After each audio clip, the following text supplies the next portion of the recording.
అందరికీ నమస్కారం. నేను మీ గోపాల్ అయ్యంగార్. శ్రీమతే రామానుజాయ నమః. 16వ తారీఖు మార్చి నెల 2025 నుంచి 22వ తారీఖు మార్చి నెల 2025 వరకు మేషరాశి నుంచి మీనరాశి వరకు వార ఫలాలు ఎలా ఉందో ఈ రోజు తెలుసుకుందాం. ముఖ్యమైన విషయం, చాలా ఇంపార్టెంట్ విషయం మీకు చెప్పాలి. రాహు కేతు ఎప్పుడైతే పైన రాహు ఉండి కింద కేతు ఉంటాడో దానిని రాహుగ్రస్త కాలసర్ప దోషం అంటారు. 30వ తారీఖు ఈ నెల మార్చి నాడు శని మీనరాశిలోకి వెళ్ళిపోతాడు. వెళ్ళినప్పుడు రాహు కేతు మధ్యలో అన్ని గ్రహాలు వచ్చినట్టుగా మనకు లెక్క. అందులో రాహు చాలా తొందరలోనే కుంభరాశిలోకి రాబోతున్నాడు మీనరాశి నుంచి. అదొక చాలా ఇంపార్టెంట్ పాయింట్. మే మంత్లో కేతు కూడా సింహరాశిలోకి వస్తున్నాడు. రాహు కేతు మధ్యలో అన్ని గ్రహాలు పుష్కలంగా నిండిపోయి ఉన్నాయి. ఇది రాహుగ్రస్త కాలసర్ప దోషం అనేది మంచిది కాదు. ఇది చాలా బ్యాడ్ సిమ్టమ్ని చూపిస్తుంది. ఎన్నో జాతకాలు మేము చూసినప్పుడు రాహుకేతు గ్రహాల మధ్య మిగతా గ్రహాలు ఉన్నప్పుడు దానిని ప్రమాదకరమైనదిగా, యుద్ధాలు జరిగేటువంటిదిగా, అరిష్టం అనేదిగా, సంక్షోభం లాంటిది అన్ని రంగాలలో, ఒక రాజకీయమే కాదు, పిల్లల చదువులో, ఉద్యోగాల్లో ఈ యొక్క ట్రంప్ గవర్నమెంట్ ఇప్పుడు చేస్తున్నటువంటి పనికి మాలినటువంటి అనేక పనులు, నేను నిన్ను కొడతాను ఒక దెబ్బ అంటే ఎదుటివాడు నేను నిన్ను రెండు కొడతాను అంటున్నాడు. భారతదేశం మీద నేను ఇంత తారీఫ్ వేస్తానంటే భారతదేశం అమెరికా మీద వేయాల్సిన తారీఫ్ అది వేస్తుంది.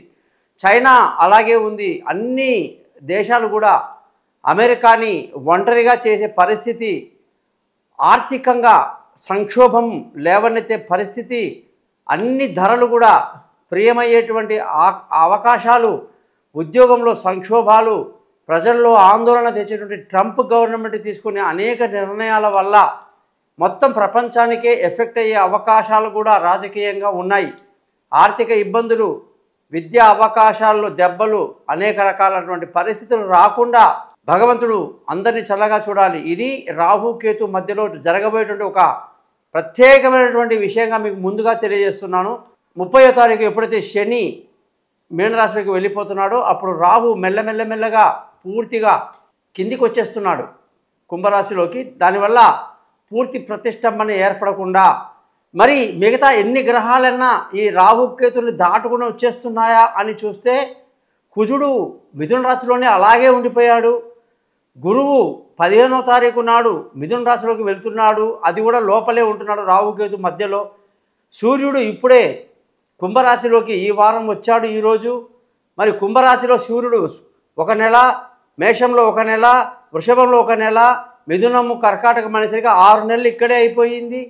అక్కడ చూస్తే బుధుడు మీనంలో ఉన్నాడు, ఆయనకి అలాగే 5-6 నెలలు టైం పడుతుంది. శుక్రుడికి అదే టైం పడుతుంది. మరి ఇటువంటి పరిస్థితి మంచిది కాదు అని ఒకటి ముఖ్యంగా తెలియజేస్తూ అందరూ కూడా తమ తమ ఇష్టదైవాన్ని ప్రార్థిస్తూ మంచి జరగాలని కోరుతూ వాళ్ళ కుటుంబాల గురించి ఆలోచించాల్సిన ముఖ్యమైన విషయం హెచ్చరిస్తున్నారు. రెండోది, సూర్యుడు కుంభరాశిలోకి వచ్చేసాడు కాబట్టి 12 రాశులకు వాటి ప్రభావం ఎలా ఉందో ఈరోజు మనం తెలుసుకుంటాం అన్నమాట. కాబట్టి మీరందరూ కూడా ఈ ఛానల్ని సబ్స్క్రైబ్ చేయండి.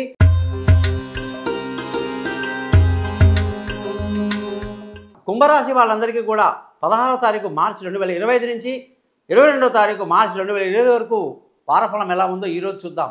సూర్యుడు సప్తమాధిపతి, ఆయన 2వ ఇంట్లో అంటే మీనరాశిలోకి వెళ్ళాడు. దానివల్ల జరిగేటువంటి గొప్ప విషయాలు అనేకం ఉన్నాయి. చాలా ఆనందకరమైన విషయం ఏంటంటే పెళ్లి కాని వాళ్ళకు పెళ్లి కుదురుతుంది, దూరంగా ఉన్న వాళ్ళు కలుసుకుంటారు, ప్రేమికులకు చాలా అద్భుతంగా ఉంది, భాగస్వామ్యంలో వ్యాపారాలు చాలా బాగా కలిసి వస్తాయి, అనేక శుభవార్తలు వింటారు సూర్యుడి వల్ల. ఇకపోతే శని ప్రభావం బాగుంది. శని మీకు చాలా మేలు చేస్తున్నాడు. 30వ తారీఖు నాడు శని మీనరాశిలోకి రావడం కుంభరాశి వాళ్ళకి ఏలినాటి శని ప్రభావం, నెత్తి మీద ఉన్న శని కాస్త తగ్గుతుంది. ఇంకా 2.5 సంవత్సరాలు శని ప్రభావం ఉంటుంది కాబట్టి మేలు చేస్తుంది. నష్టమేమీ లేదు, భయపడాల్సిన అవసరం లేదు. ధన ఆదాయం బాగుంది, కుటుంబ సంతోషం బాగుంది, పిల్లల చదువులో బాగా శ్రద్ధ వహిస్తారు, తెలివైన నిర్ణయాలు తీసుకుంటారు, ఏమి ఇబ్బంది లేదు. బంధువుల, స్నేహితుల సహాయ సహకారాలు మాత్రం పూర్తిగా తగ్గుతుంది. ప్రతి ఫంక్షన్లో వాళ్ళని పిలిచి మీరు బెంగపాటు పడాల్సిన అవసరం లేదు. వాళ్ళు రాకపోతే మీ ఫంక్షన్లు ఆగిపోవు. లేనిపోని ప్రాబ్లమ్స్ కొని తెచ్చుకోవద్దు అని చెప్పేసి కుంభరాశి వాళ్ళకి చెప్పాలి. విలువైన వస్తువులు, భూములు, వాహనాలు, ఇల్లు, ఆస్తులు అన్నీ కూడా సమకూరుతాయి. లావాదేవీలు లాభదాయకంగా ఉంటాయి. తల్లి ఆశీస్సులు, ఆరోగ్యం బ్రహ్మాండంగా ఉంటుంది.